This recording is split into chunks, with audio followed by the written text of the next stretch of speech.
Hi, I'm Ali and this is Grunge Kitchen. Welcome to episode 2 where we're going to be making some fabulous cheddar and jalapeno bread, and the album that we're going to be talking about and that I'd recommend you listen to is Pearl Jam 10. That is an amazing album, and if you've never listened to it before, my goodness, you have a treat in store for you. So this bread, don't be put off by the thought that we're making bread. It's actually very easy. It's hard to get it wrong.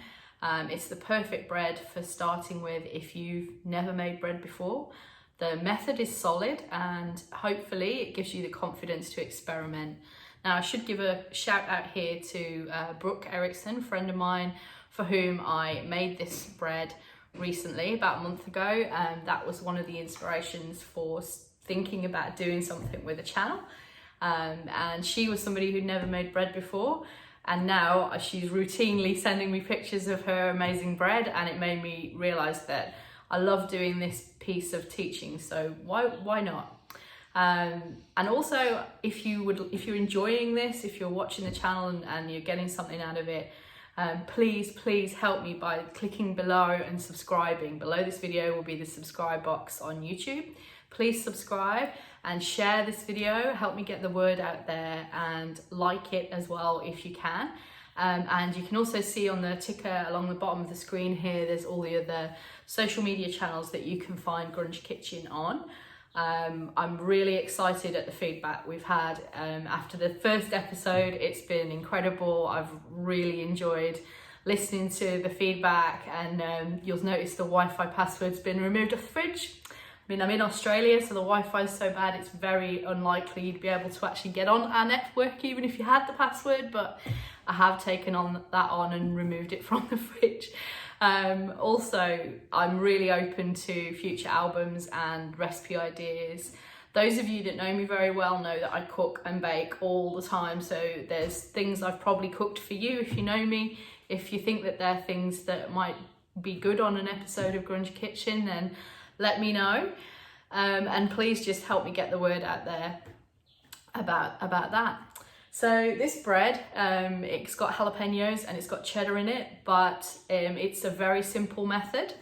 I think you'll be pleased with the results, and you should start to feel confident that you can experiment. So if you stay within the rough quotas of flour and water, and you stay within the method that I'm going to show you today, you can pretty much switch up the flour type and potentially put other ingredients into this bread.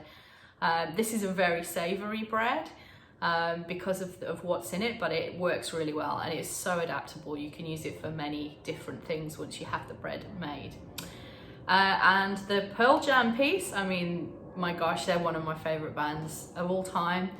Grunge is a huge thing for me. It was the first type of music that I really got passionate about at the age of about 13 or 14, and it's the movement that kind of I grew up on.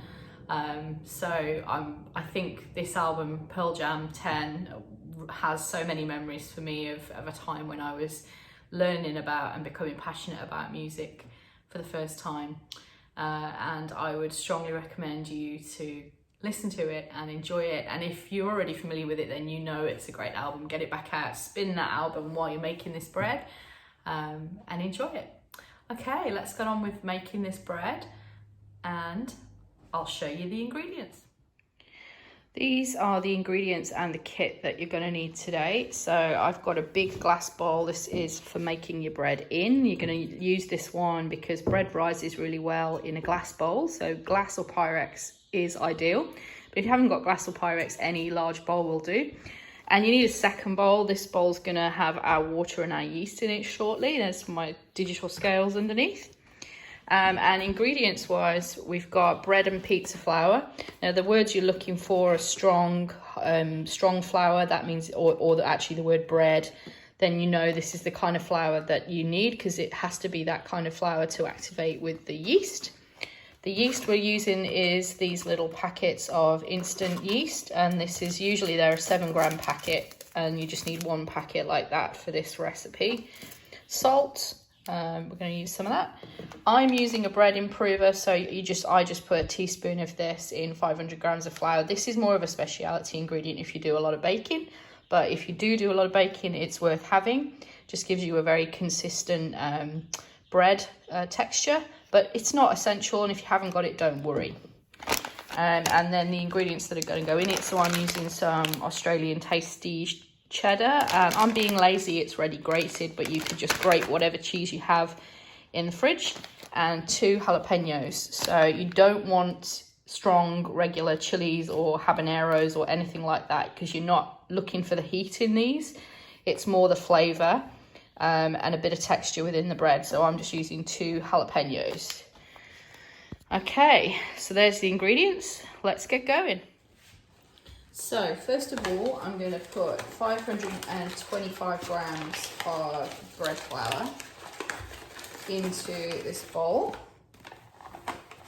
It's a lot of flour, but I have also done versions of this where I've done 300 grams of bread flour and then the rest of it rye flour instead. You need to make sure that you're also using strong flour for that. So if you can find a strong wholemeal flour or a strong rye flour that's for bread making, then you can mix up the quotas quite easily. So 525 grams in there.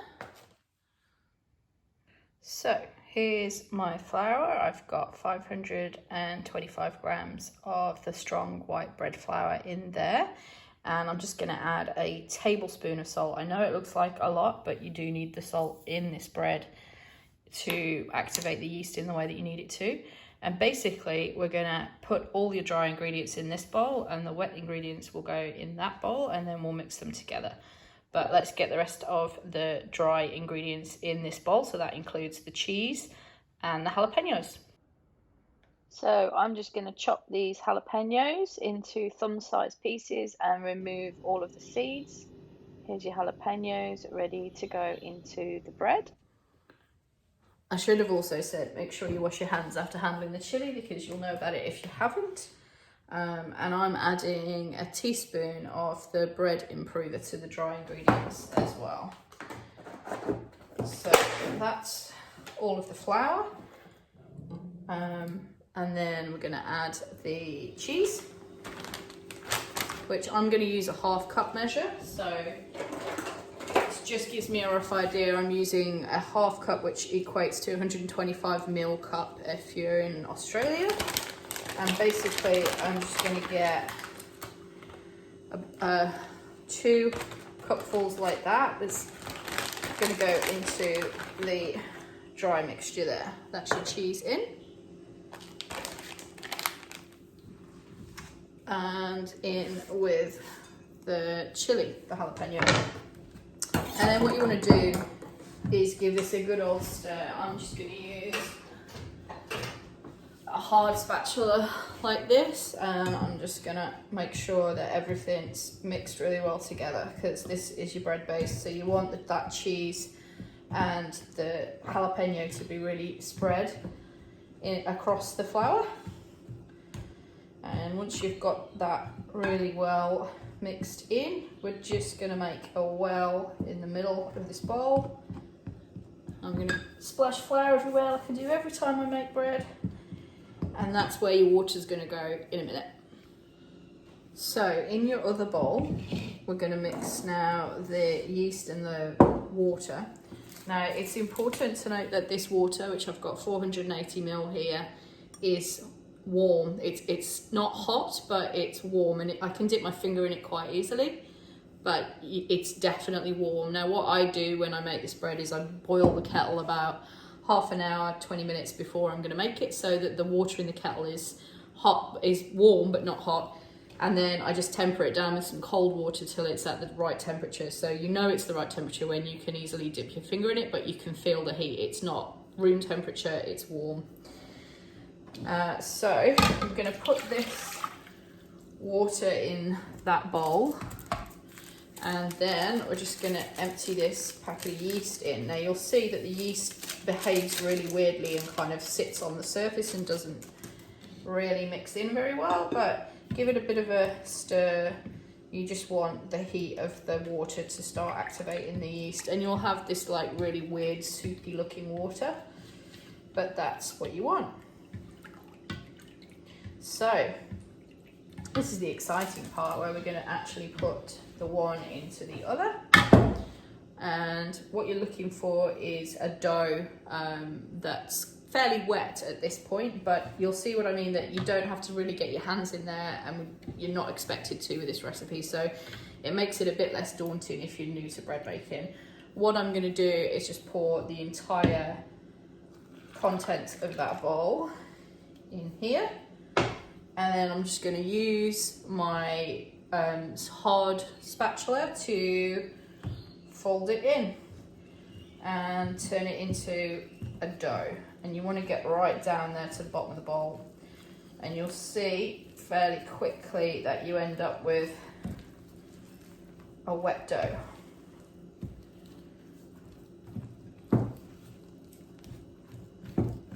The minute it starts becoming a ball in the middle of the bowl, you know it's working. And then what you need to do is just scrape down the sides of the bowl, and they do recommend this north, south, east, west technique, so you effectively spin the bowl a quarter way around with each stir. Make sure that there's no big chunks of flour sitting underneath, and that's it. That's your dough.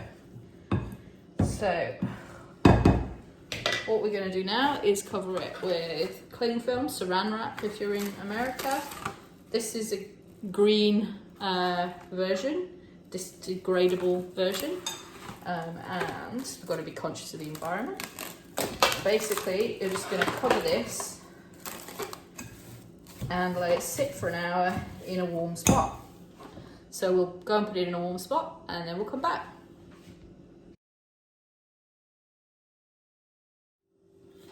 So the bread has been rising for 1 hour, and you can see here quite the difference in how big the dough is in that hour that it's been rising. I've taken the cling film off, but I'm going to keep it there because it needs to do a second rise.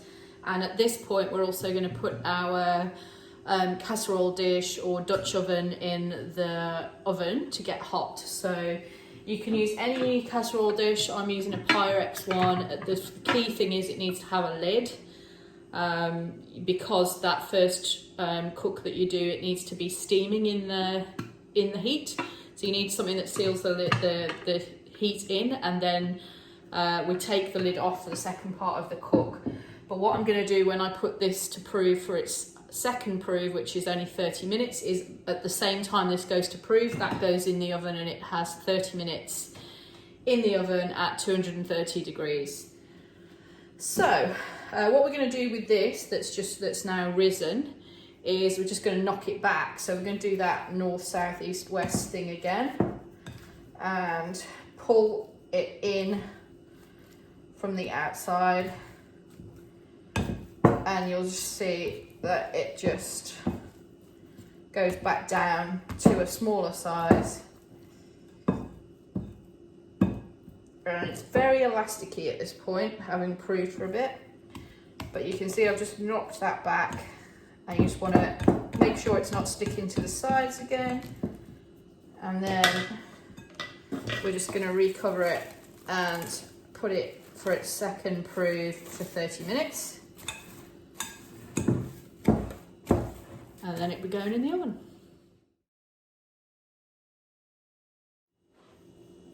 So we're gonna knock it back again, just get it off the edges of the bowl.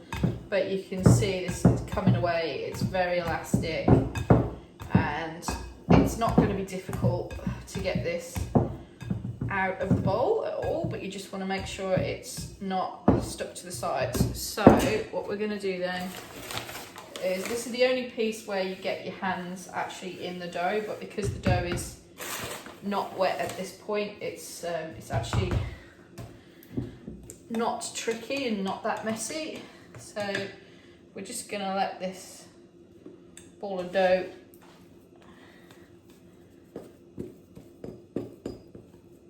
There. Get those last bits out. And then a bit of flour on the top here. And all you're going to do is just shape it into a bit of a ball. It's very elastic.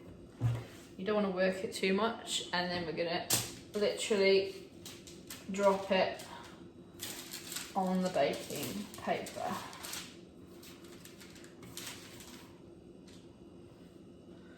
And I'm just going to wash my hands. That's the only bit where you're going to get messy hands, and they don't get that messy. And then what you can do at this point is brush some olive oil onto it. So I've got olive oil here in a little dish ready. If you don't put the olive oil on, you'll get quite a dry finish to it. But I quite often don't put anything on it. But if you just dab some olive oil across the top, it'll give you more of a cracked finish. It can look like a bit like a tiger bread or a giraffe bread, they call it here. And it's quite a nice finish. So I'm just going to drop that in the bowl, and then we're going to put it in the oven at 230 degrees with the lid on for 30 minutes. So the bread's had 30 minutes in the oven with the lid on, and now I'm just going to take the lid off, and then it has another 20 minutes. So while that bread's rising, it's time to talk about 10. This album, you might have been familiar with it. For me, I got into Pearl Jam probably in about 93, 94. So it was a few years after this record was released.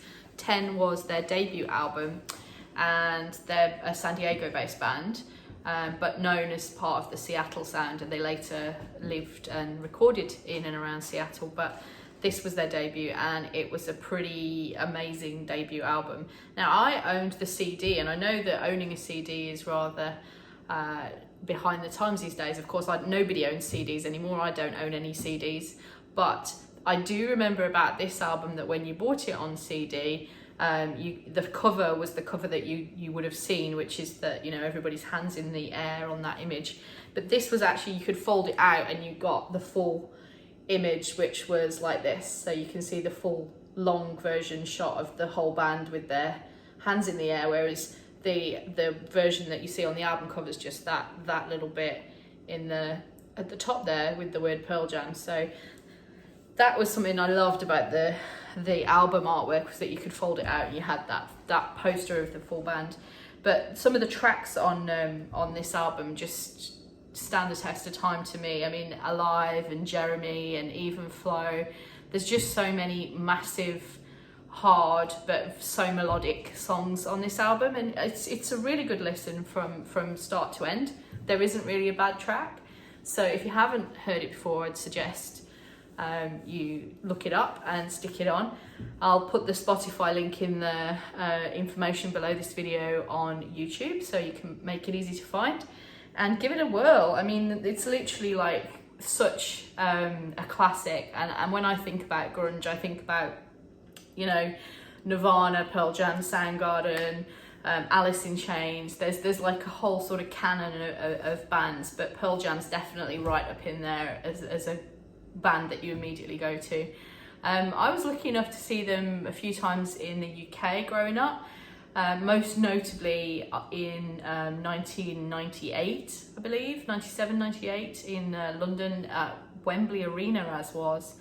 And I remember it being particularly incredible live show. Yeah, and I'd like to think at some point I would see them again. But the other thing to remember about Pearl Jam is that they just killed it in terms of when they played live. They were such a great live band.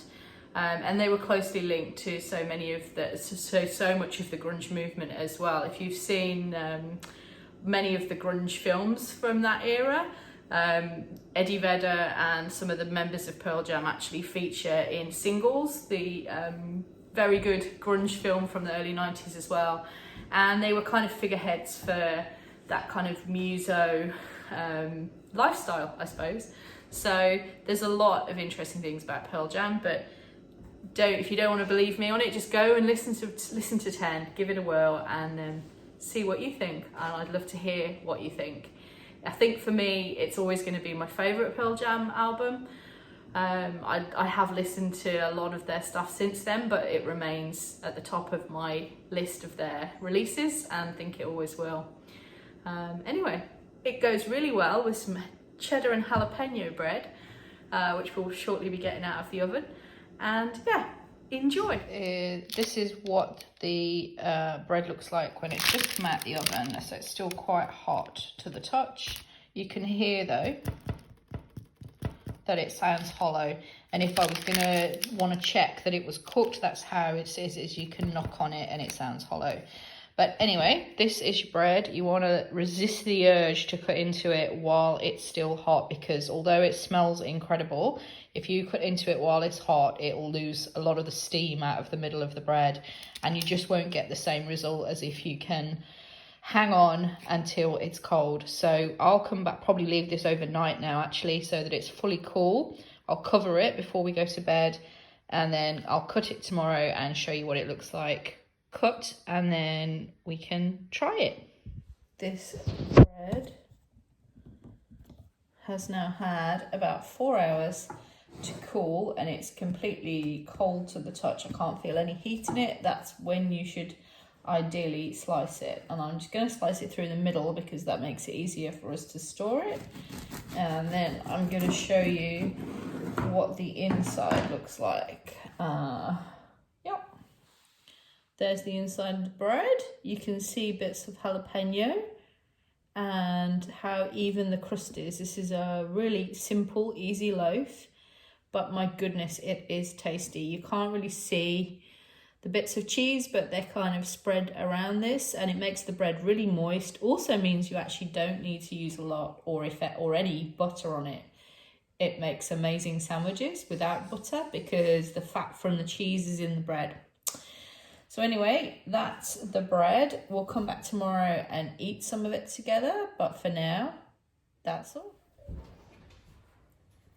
Hi, so this is my bacon sandwich made with the bread that we've made, the cheddar and jalapeno bread, and this is going to be my lunch today. You can do many things with it. It's very adaptable and it works with lots of savoury ideas, so feel free to explore. I'm going to enjoy my bacon sandwich. Thanks for joining me on this episode of Grunge Kitchen. I really hope you've enjoyed making the jalapeno and cheddar bread and in listening to Pearl Jam 10. Please join me for the next episode soon. Not sure yet what that will feature, but you'll see the next trailer on social media. And please do subscribe, hit the link below this video and subscribe.